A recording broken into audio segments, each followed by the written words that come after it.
These aren't the stories your mother told you. No, these are the other stories.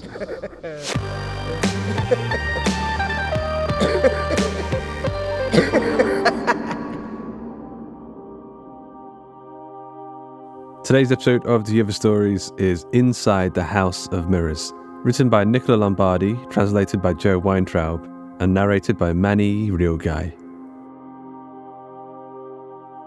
Just a moment before, everything around him was a blazing profusion of light, of coloured reflections, and an almost blinding brilliance. And then the very next instant, the world darkened into a dreamy, murky twilight. Gianni shivered, thinking that he would have had the same feeling had he been holding his breath underwater in a sun-drenched swimming pool when a layer of ash was suddenly dumped over its surface. A blackout, he concluded. An unfortunate malfunction in the House of Mirrors' electrical system, and he hoped it would be repaired soon. He had no idea how the thought of entering the maze had come into his head. For years he had visited amusement parks simply as a spectator who was content just to join the widespread gaiety surrounding him. The urge to climb up onto a carnival ride or into some sideshow had disappeared years before, but on that fall evening, aided by a rush of nostalgia and a glass of mulled wine, entering a funhouse did not feel so very strange to him. It seemed that no one was then wandering through the twists and turns of that glittering maze, but with the sweeping beacons of light and all of the other of the park's illuminations behind him, it was impossible to be certain. And so, after some hesitation, he approached the ticket booth. He was aware of seeming out of place, if only because his type of lonely middle-aged man was rarely part of the sideshow's regular trade. But once having paid the admission, he pushed with a light heart against the revolving door and walked over the corrugated metallic plates that paved the way into the mirrored maze. For a few moments he was amused to be there, but then the lights went out and that challenging entanglement of mirrors and glass was suffused only with the murky, polychromatic gloom coming from the outside. His eyes dilating, he looked around, confused. His image in dark grey was scattered about everywhere, seemingly hovering in a void. Rotating cautiously in place, Gianni also glimpsed a few meters away the reflection of a movement that could not have been his. In fact, now that he thought about it, he'd had the impression, while roaming around a few moments before, that someone else had entered the maze, although he did not pay particular attention to the other person, as engrossed as he now was in finding a safe exit. Well, he thought, misery loves company. He looked for the front of the maze, the side facing the amusement park, but his view was blocked by too many surfaces, opaque or reflective, and he could make out only a confused nebula of pale halos and multicoloured specks of light. Surely, on the outside they must have noticed the sudden shutdown of every light within the maze, or did they think the House of Mirrors was closing for the night? "Hello?" he called out, addressing anyone who could hear him. A shadowy figure moved past him, and, flinching, Gianni jerked his neck abruptly around, but afterwards he sighed in relief. He had forgotten that other person, lost together with him in the maze. Still, it was only the reflection of a reflection that had passed nearby. A tall figure with a beige overcoat hung loosely around him and a hat above. He was walking, slowly gliding through impalpable curtains of shadow, here and there, fading and disappearing behind the translucent or reflective slabs of glass and mirrors. But as the man moved forward, arms extended, Gianni noticed that his fingers were not being held outstretched like someone who wanted to avoid a collision, but were curved like claws, almost as if he were trying to grab onto something. With that mental picture, clearly a troubling one, Gianni thought, what the hell? The manager should have intervened by then. He must have known two people were still inside. Or did he believe they had already left? And yet it would have been easy to verify. Whatever the case, Gianni could certainly not just stand there like a fool, waiting. "Hello?" He called out again, raising his voice.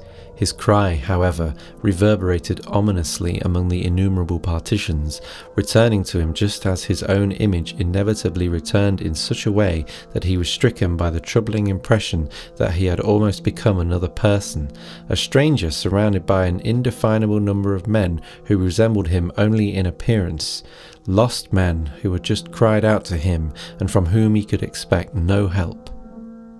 What nonsense, he thought, and then, arms out, he resumed walking, cautiously touching the emptiness before him, and when meeting cold and smooth surfaces with his fingertips, he followed them tenaciously.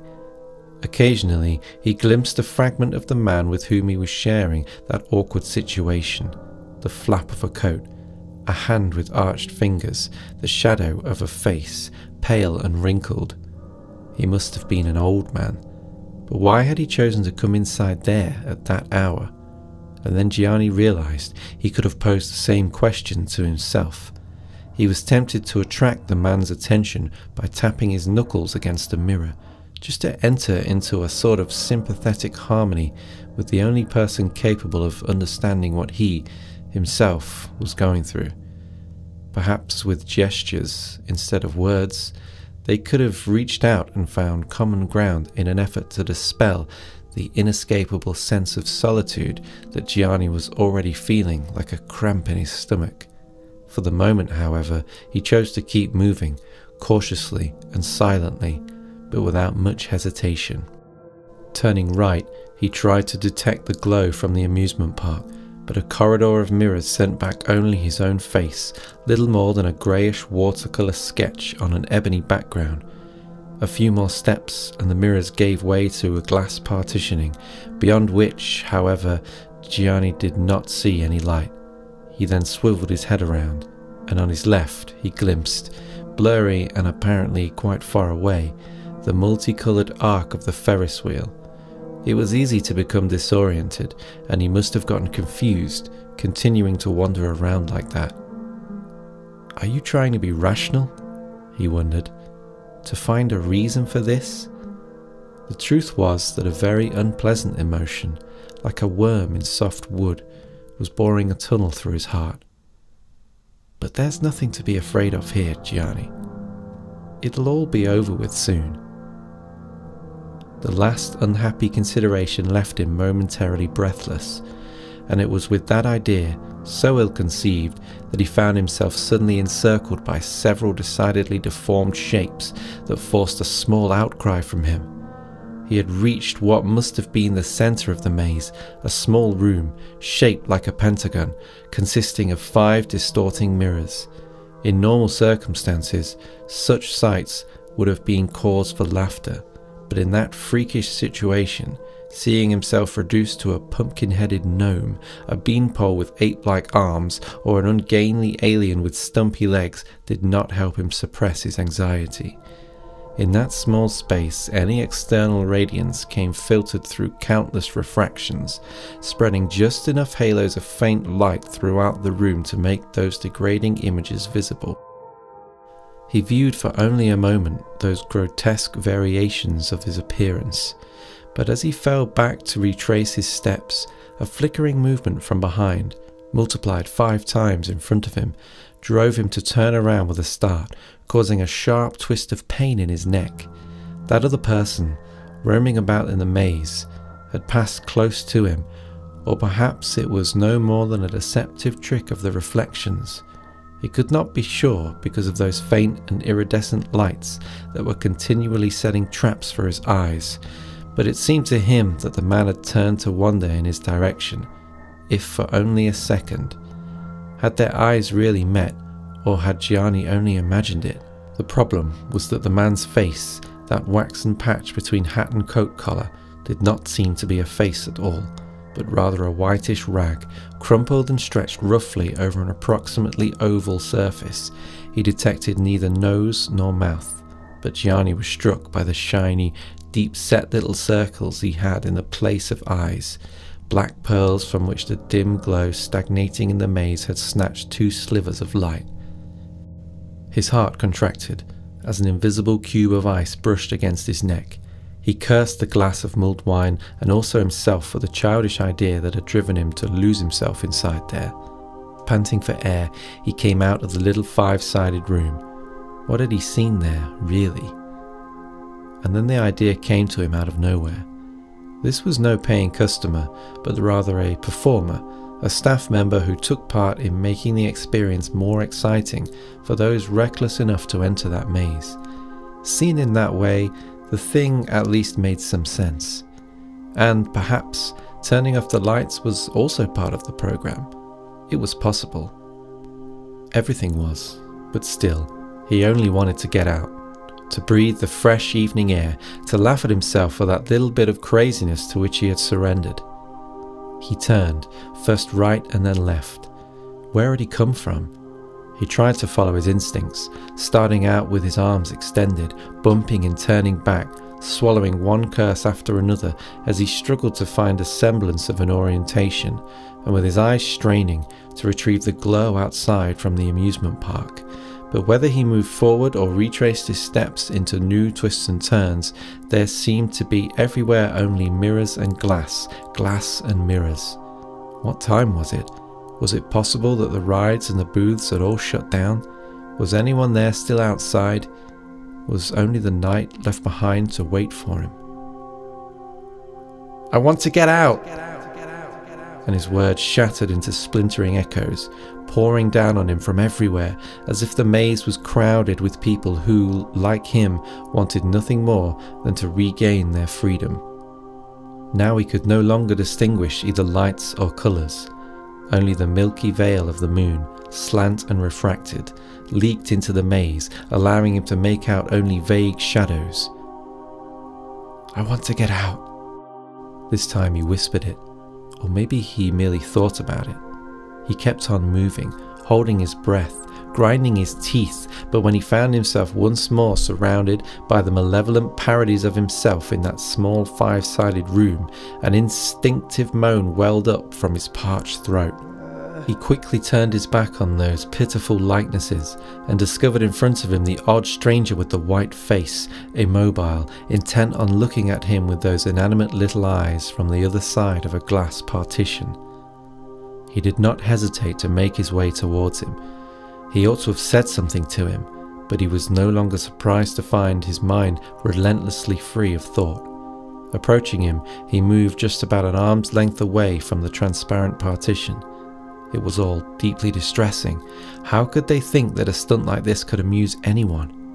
For no apparent reason, he raised one hand, slowly, and brought his open palm in contact with the glass. The stranger did the same. The two stood staring at each other for several endless moments, and as Gianni tilted his head slightly to one side and then nodded, studying almost in a daze how the other perfectly synchronized each movement to imitate his, he found himself wondering what the sense was of all this absurdity and, in the end, his entire existence. At the exact moment that he realized he was in front of a mirror, a merciful cloud rolled by to extinguish the moon.